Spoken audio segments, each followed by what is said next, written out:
Okay, so I wanted to talk a little bit about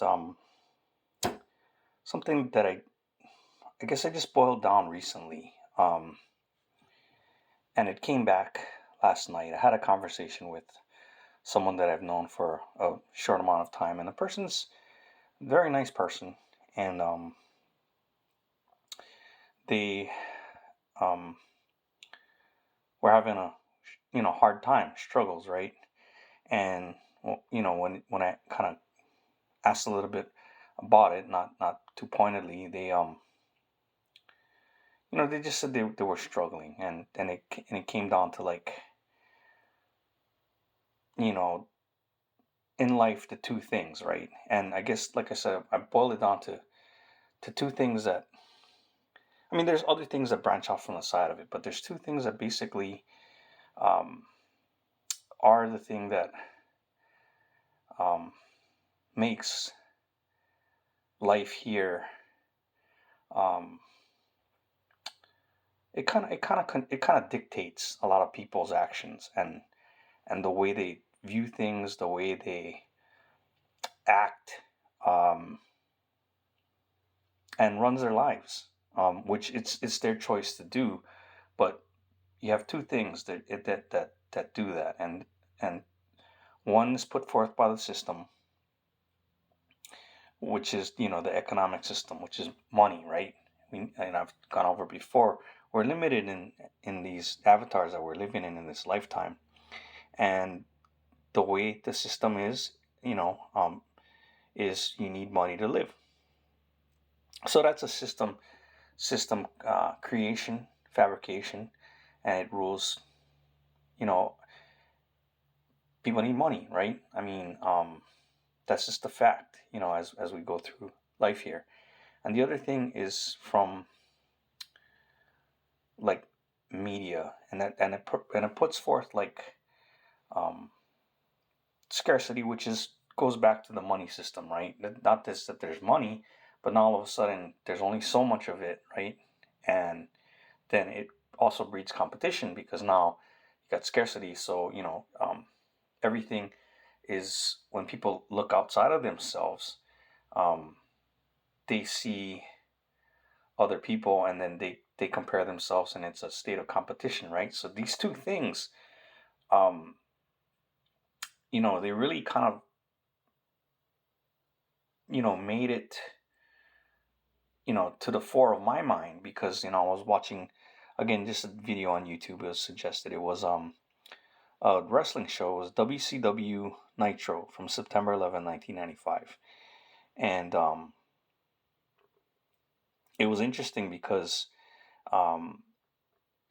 it it's revisionist history, right? So that, oh, I forgot to mention that money and media, it's all lies, right? It's a false overlay that's put over us, right? And that you don't have to buy into it, but you can see all the time, media, that they use revisionist history even to a point, right? So that, going back to that wrestling show, and how they characterize people, right? So that they're trying to sell their product in a certain way, and so that if you're not cognizant of history or what had happened in the past, then you won't know what's going on, and you can easily be swayed. And this happens in our major media too, but I'm just using this example. um it's basically like there's a situation with Lex Luger and Hulk Hogan, and they're talking about the world championship, and characterizing Lex Luger as an outsider and Hulk Hogan as the WCW representative, which, in all reality, Hogan had been there for roughly a year at that point on TV, a little longer, and before that, for many, many years, going back to the beginning of 1984, was the face of WWF.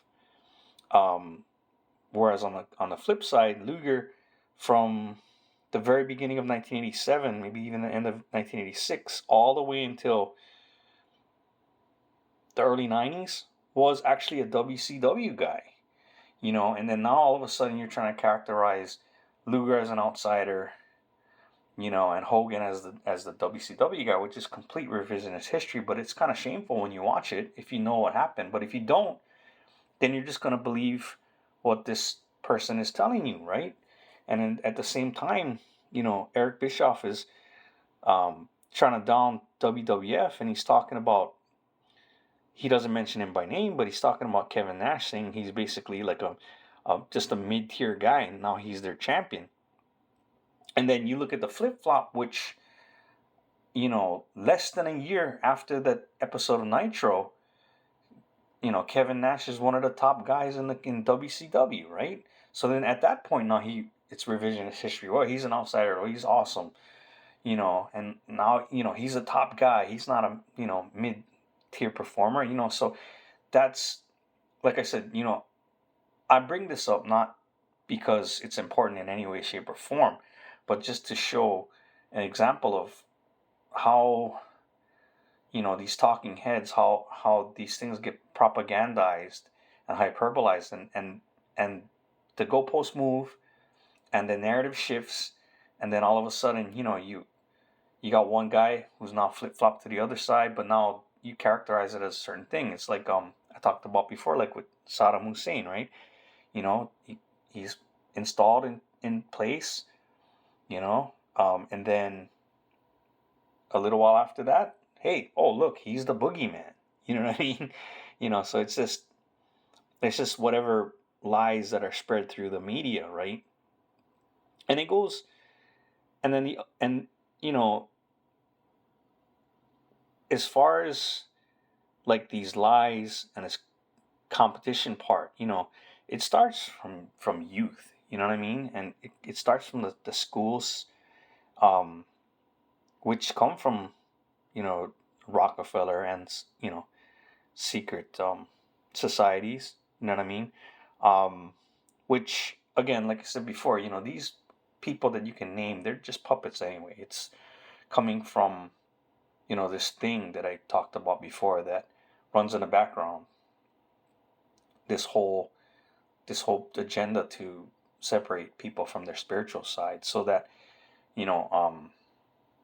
going back to when when you're younger, it's the rich kids, right, that tend to be popular because, well, oh, if I buy you something, then you'll be my friend or whatever. You know what I mean? And then they tend to be the ones that have the political power in the schools because their parents can host a good party. You can get a gift bag from them, or whatever it is. They have the nicest things, which again, it goes back to the money system and usury, right? That the nicest things are perceived to be scarce or expensive because of whatever reason, which is again back to the scarcity, right, from the system. So the whole thing is that the system is designed to push forward these puppets, right? And these puppets, they provide concepts for the general public to aspire to or to believe in, right? So that people idolize people, whether it be actors, singers, um, now you got these social media influencers, right? You got all these outlets like, um, using even children as a bulwark um, to block words and information. Um, I think these things were done in Germany, like in the late 30s, early 40s. Um, and they use these young influencers, and they push them up. I mean, even children, like you look at that Ryan's World on YouTube. You know, they use children's entertainment, but they push forward these monsters, right? That provide this. You look at like this Colleen Ballinger. You know what I mean? Like there's these horrible people that do horrible things. You know, and so you know you by using children, it's like, well, okay, well, you wouldn't want to ever see anything bad happen to a child, but you use them at the start to, well, you can't say certain words, right? Because you don't want to offend the sensibilities of the child, right? So you don't want, it's one thing for curse words, things like that, but then once you start denying the ability to use terms, right, for bad things to protect the sensibilities of children or people or whatever you want to call it, then it becomes that whole thing of like Ministry of Information, right? Like in 1984, where the worst things can't be said, but then if the worst things don't have a term, then how can you describe them, right? Then therefore, if some entity or part of the system or governments does something horrible to people, then at some point in time when the language is adopted where words are taken out of the vocabulary of people, then you have no way to describe what happened, right? Whatever horrible things that are done to people, they can no longer be described, right? Things like murder and all the terms I'm talking about that can't be that they get blocked out, they can't be used. Why not, right? Because if these things happen, they need to be called out. Because then eventually, you control the words of the people, then you can't even describe horrible things all of a sudden that happen, right? And that can't happen, you know. Um, so basically, like I'm saying, right? Media pushes forth competition, and the money system, pushes scarcity, right? And so, it becomes a thing of you just step back and you look at it, and whenever you see these things, you know that you, you can't take them into yourself. You gotta walk your own path, right? You know, um, keep in touch with your spiritual side, hold on to it, because, like I said before, no matter what, we live here in this time, this limited life experience that we have. We need money to live. So that's the problem, right? That's the great contradiction, right? That we can't get away from. I mean, there's a lot of different situations. There's people that are born into huge amounts of money and they don't even have to be concerned about it as they live, right? But however, they do need that money so that if something were to happen and they were to somehow lose it, then they'd have to. I mean, they'd be in the same situation as every other person that's not, that didn't, get born into all this money, So that great contradiction, it's always pulling at us, right? And then it creates fear in people, um, fear of scarcity or the future where they don't have things. Um, but in the end of the day, you can make your life miserable by you know, and that goes back to the person I was talking to, um, is basically that you can let it be where your perception is that you perceive people on the outside. Everything is outside of you, right? Everything that you see here, everything that comes to your senses is outside of you anyway, right? Um, but anyone that you see outside of you, if you compare yourself to those people, if you try to aspire to be like somebody or have something that somebody else has, if you're concerned about scarcity and not having enough, um, I mean, I guess here's the thing, right? That can just bring you down if those are the things you dwell on, right? If you dwell on the past where things weren't good, or you dwell on a future where, you know, maybe you don't have certain things that you have today, then you'll be fearful, you'll be resentful, right? But the whole bottom line of it all is like you can do those things and you can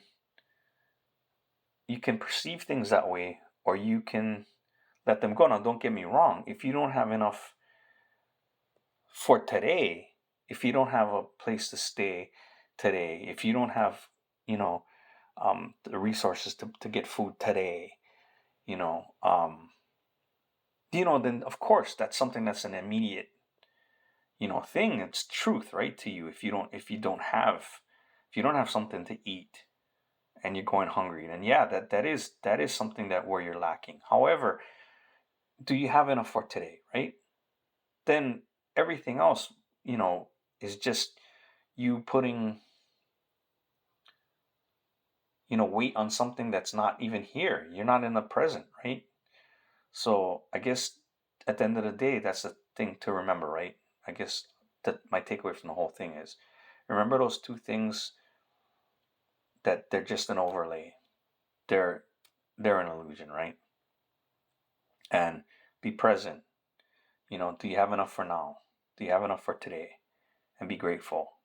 Just be in the present and walk your own path, and don't be concerned about what other people have or don't have. And just hold on to that spiritual side as much as you can. I think you'll live a more fulfilled life that way. But anyway, that's all I wanted to talk about, and I'll talk later. Thanks.